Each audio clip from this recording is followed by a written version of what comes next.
नमस्कार साथियों, मैं नेहा शर्मा कुंजल क्लासेज में आपका हार्दिक अभिनंदन और हार्दिक स्वागत करती हूँ।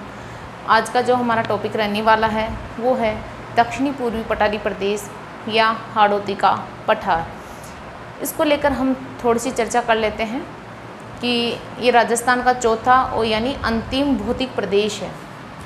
तो इसके अन्य नामों की बात करें तो इसे दक्षिणी पूर्वी पठारी प्रदेश, लावा का पठार भी कहते हैं और हाड़ौती का पठार, इन नामों से भी इसे जानते हैं।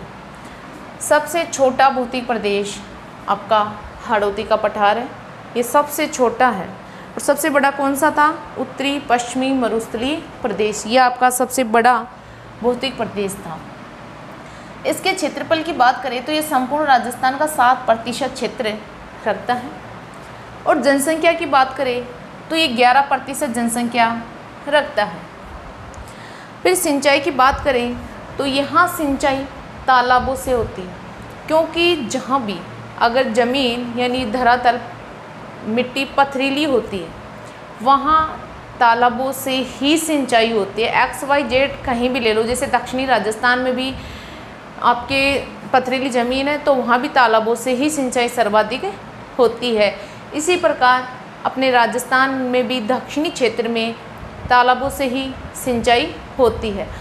फिर वर्षा की बात करें तो यहाँ वर्षा 80 सेंटीमीटर से 120 सेंटीमीटर होती है। यानी राजस्थान के अपने 4 भौतिक प्रदेश हैं तो सबसे ज़्यादा वर्षा इसी भौतिक प्रदेश में होती है।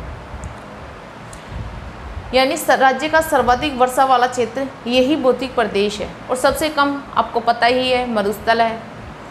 फिर यहाँ मिट्टी की बात करें तो यहाँ काली या दोमट मिट्टी पाई जाती है जो सर्वाधिक उपजाऊ होती है। और फिर जलवायु की बात करें तो यहाँ अति आर्द्र यानी ठंड ज़्यादा पड़ती है आपके दक्षिणी राजस्थान में। फिर फसलें आपके जैसे कपास, गन्ना, अफीम, तंबाकू, चावल आदि फसलें यहाँ उगाई जाती है।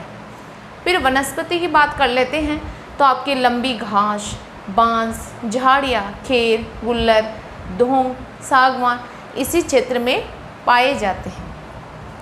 फिर आपकी नदियां हैं तो नदियां चंबल और चंबल की सहायक नदियां हैं जैसे छोटी कालीसिंध, पार्वती, कूनू, मेज, बनास, ये सभी सहायक नदियां और चंबल इसी दक्षिणी पूर्वी पठारी प्रदेश में बहती है। और चंबल तो आपकी सदावाहिनी नदी और राजस्थान की सबसे लंबी नदी भी है। और ये आपके फिर गंगा में मिलकर, यमुना में मिलकर फिर आपके बंगाल की खाड़ी में गिर जाती है।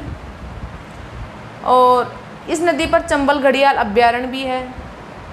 इस नदी में जो आपके डांग क्षेत्र भी पाया जाता है, अवनाली का पर्दन भी इसी नदी में पाया जाता है।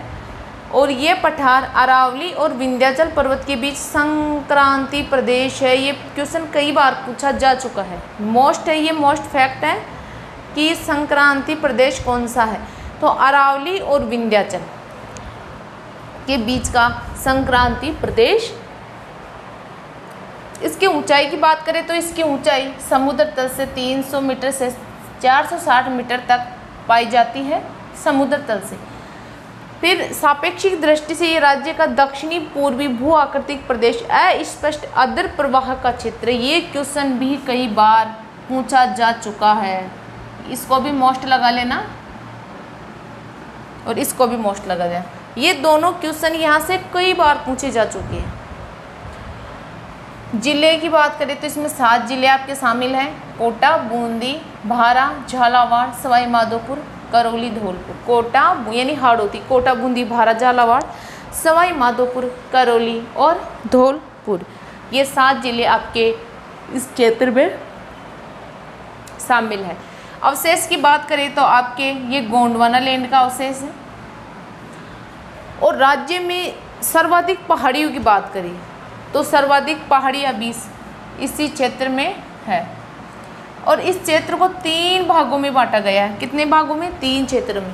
पूर्वी मैदानी प्रदेश को 4 भागों में और इसको 3 भागों में। और आपके जो पश्चिमी मरुस्थलीय है उसको कितने भागों में? उसको 2 भागों में। तो 2, 3, 4 ऐसे याद रख लेना। तो इसमें पहला इसका जो भाग है वो है मुकुंदरा की पहाड़ियाँ। ये आपके कोटा और झालावाड़ में पाई जाती है मुकुंदरा की पहाड़ियाँ।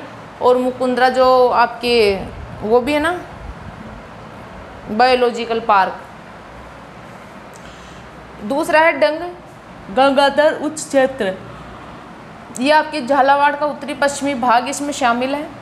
फिर आपका साहेबाद उच्च क्षेत्र, ये आपका बाहरा का पूर्वी भाग इसमें शामिल है।